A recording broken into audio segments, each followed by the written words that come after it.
Good afternoon. Good afternoon. Thank you for inviting me.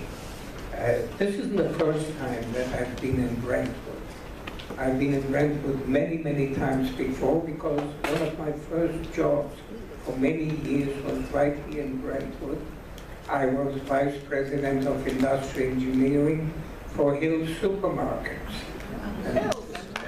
Some of you remember that. And it was a very, very exciting period in the supermarket business because I was the guy who introduced scanning in the supermarkets on Long Island. And after that I got a nervous breakdown.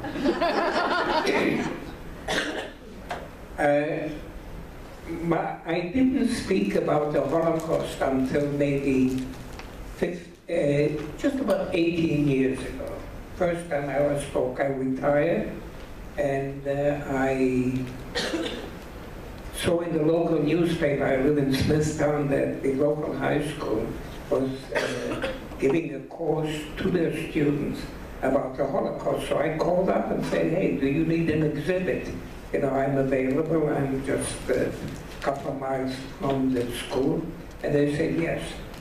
So I went up there and I asked the teacher, what do the students know about the Holocaust?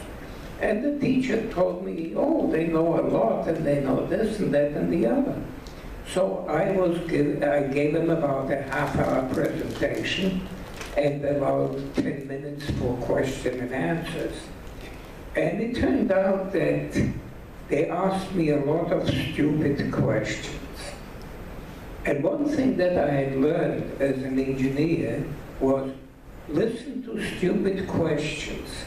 They're the most important question that anybody can ask you, because they simply indicate that you didn't explain your subject properly, that you left things out, that you didn't get your point across. Your point was to educate people, whether they knew the subject before that or not. And obviously, they didn't know the first thing. So I set out and I made up a beautiful presentation with overhead slides, and every time it started off with 20 slides, and then it became somewhere around about 100 slides, and once it got to 100 slides, then every time I came to a school, the slides fell on the floor and got mixed up, and it was a horrible mess. And one day a lady offered me her 14-year-old kid, and I hate kids like that, to translate the whole thing into a PowerPoint presentation. So that was a few years ago, and we sat together and during the summer we made a PowerPoint presentation, and since that time, despite my age and fragility, I'm changing the PowerPoint presentation probably daily. The presentation which I'm going to show you today is the presentation which I'm showing to the students. However, I'm going to rush over some of the slides because they are not relevant to you. What I've done is I've included a lot of method about bullying, because there must be a reason why I'm speaking in schools. If I go there and tell them, oi, did I suffer, you know, who cares? To them, 70, 80 years ago when the Holocaust occurred, is 7 lifetimes ago. It's like as if I talk to you and say, start trying to make you emotionally involved in something that happened in the 1500s or 1600s, you know, who cares? And so here's the same thing. But from a historical point of view, I will touch upon things which I obviously don't speak in school, things that I don't have on the slides, but I will talk about them. And so I've changed this, and as it was first originally a pretty sort of a crummy presentation, but it improved. But the old saying holds true. After 30 years of hard work, he became an overnight success. And so let me start with my presentation about the Holocaust. I will make little comments which I don't make in schools. On August 24th, in the middle of World War II, where Germany was bombing Great Britain, Prime Minister Sir Winston Churchill addressed the people of Great Britain, and he spoke to them about the German invasion of Russia. To tell you the truth, he didn't just, he couldn't be very specific about what he said, because these were all results of, I'm sorry, I didn't know what was going on with that. These were results of the breaking the German Enigma code. And if you study history, you know it was a very complicated code, and the British broke it. But they obviously couldn't tell the Germans that they broke the code. They couldn't tell anybody. But anyway, Churchill just came back from a meeting with Roosevelt, and this is what he had to say. The aggressor, and by this he meant the German military, retaliates by the most frightful cruelties. As his armies advance, whole districts are being exterminated. Scores of thousands, literally scores of thousands of executions in cold blood are being perpetrated by the German police troops upon the Russian patriots who defend their native soil. Since the Mongol invasion of Europe in the 16th century, there has never been methodical, merciless butchery on such a scale or approaching such a scale. And this is but the beginning. Famine and pestilence have yet to follow in the bloody ruts of Hitler's tanks. I just love the allusion to the four horsemen of the apocalypse in the last phrase. I think that's English at its most beautiful. We are in the presence of a crime without a name. It took many, many years until the name could be found. And it's the Holocaust, and I'm here to speak about it today. But before we speak about the Holocaust, there are a whole slew of questions which we have to answer. The first question is, of course, what do the words Holocaust and Shoah mean? And what I've done here is I'm going right back and answering a lot of stupid questions. My fault, because it should have never happened. Holocaust comes from the Greek translation of the Hebrew Bible. It consists of two words, holos, which means whole, and kaustos, which means to burn. And it means a whole burnt offering. To us, it means the Nazi government's senseless destruction of selected people and their culture. Whenever we speak of the Holocaust, we always speak about killing people, murdering people. But what the Nazis really dreamt of was that 50 years later, if somebody wants to know what a Jew is, they wouldn't have the slightest idea, and they wouldn't be able to find out, not even in a dictionary, because the Nazis tried to destroy their buildings, their artifacts, their books, their paintings, everything that a particular culture had, whether this were Jews, whether this were Gypsies, whether this were Slavs, or whoever. And Shoah is Hebrew, it simply means calamity. There is a third word that's being used, which most of you probably have never even heard of. It's porimos. That's the word that the Gypsies are using. It means devouring. Because most kids don't know what devouring is, I translated it to eat up greedily. But these are the basic three words. The next question is, of course, did the Holocaust exist? Because if the Holocaust didn't exist, I could be talking to you about the Easter Bunny or the Tooth Fairy. In the town of Bad Arolsen in Germany, There's a huge warehouse that has 16 miles of shelving.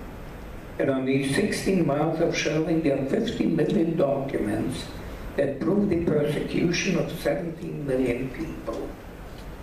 These documents have not been really saved by Jewish organization or American organization. These documents have been saved by the Nazis. Because if you were a commander of a town in Eastern Europe and you were told to kill everybody, you couldn't just write back to Berlin and say, yeah, boss, I've done it. They wanted to see some proof. So what you have is you have birth certificates, baptismal documents, you have school certificates, you have passports, you have all different types of documents. In addition to this, we have mass graves of victims, we have live witnesses, we have what's left of labor concentration camp, we have victims' stolen property, books by experts, used military documentation. As a matter of fact, when General Eisenhower visited the first concentration camp, that was Ordruf, he gave order to document everything what the soldiers saw there, and photograph everything as possible, because he said sooner or later some bastard is going to say that it never happened. And he was right. So we have a great amount of US military documentation. We have arrested murderers, photographs taken by murderers. Many of the pictures which I'm going to show you today are photographs taken by murderers, and we have trials of murderers. Yet we still have Holocaust deniers. Who are these Holocaust deniers? Who are these people who say that the Holocaust never existed? There are people who believe that this is the proper way to treat black people, this is the proper way to treat gay people, and this is the proper way to treat Jewish women and children. And so, having these thoughts in their mind, they defend the murderers by denying their actions. Here are just some of the arguments that are used by Holocaust deniers. First of all, they say the Holocaust didn't exist. Then they say actual number was smaller. It wasn't really 10 or 12 million, it was maybe 2 million. Not 2 million people really isn't a lot, you know, I mean, you can forget about that. Gas chambers for people didn't exist. They were strictly used for clothing. Killing was not government approved. The killing was done by independent groups, and therefore the government didn't know anything, and therefore it wasn't their responsibility. Jews claim Holocaust in order to make money. I don't know, I lost 2 years of schooling by hiding. I was in camps for 2 years, and I got somehow around about, I think, $5,000–6,000. So I really made a killing out of it. Most people died from typhus. It really wasn't that they weren't killed, but they just died from diseases. And then there is a beautiful line which they say, listen to the other side. I haven't got the foggiest notion what the other side is. Use your imagination at best. But that's the argument they use. Holocaust deniers believe that imagined supremacy as some master race justifies the murder of everybody else. So the basic rule which I give to students is never debate the Holocaust denier. Because what you're doing is you're giving him a platform. You're saying here, you can speak here, you can express your thoughts whatever you want to, because they are obviously reasonable. I'm a reasonable person, and therefore we can have a reasonable discussion. Never do that, because truth does not need a defense. It's as simple as that. So the next question is, of course, what caused the Holocaust? I could probably sit with you here for the next 3 days and discuss this with you, what caused the Holocaust. But the basic reason for the Holocaust was huge unemployment and the German defeat from World War I. There was unemployment and economic disaster in Europe as well as in the United States. In the United States, we had a president who said, yes, we can. And so he put people to work. We built roads, we built airports. As a matter of fact, LaGuardia Airport was built during the WPA. And we built schools and fire stations. In Germany, you had a different solution. You had Hitler, whose solution was blame minorities and get rid of them. And once you get rid of the minorities, then all your problems will be solved. They had slogans like this, Jews are a misfortune. And so they persecuted Jews, Catholics, Jehovah's Witnesses, Gypsies, blacks, communists. And many people ask me, hey, well, what the hell are you talking about, blacks in Germany? Why would there be black people in Germany? You know, it seems sort of a totally out of place. Let me remind you of a couple of things.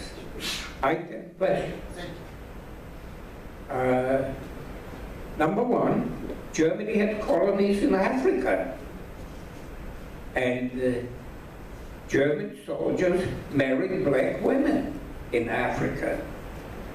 And when Germany lost World War I, there were many French soldiers who came from Africa. They came to Germany and they married German women. So there were quite a few black people in Germany. And handicapped people. They were put into camps. And they imprisoned the people and then murdered them. Hitler created rumors and then acted upon them. He said, the communists are going to burn down the House of Parliament. They're planning to do that. And then he burned down the House of Parliament. And he also, by doing that, eliminated the opposition. Many people in this country are looking for a policy of tolerance. Tolerance means to put up with something, to tolerate something. We don't want tolerance. What we want is acceptance.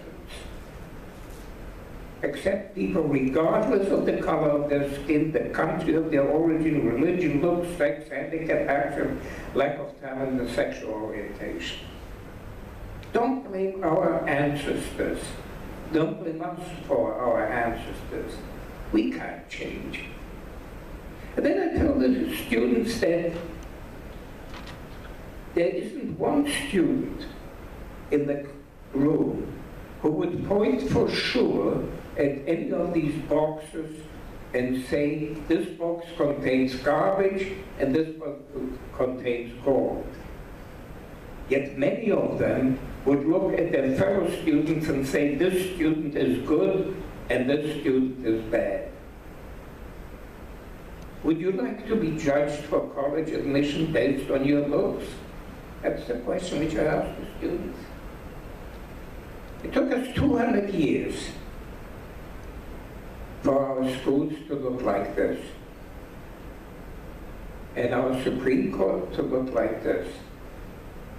We have Catholics, Jews, Protestants, we have black, white, Hispanics, we have men and women.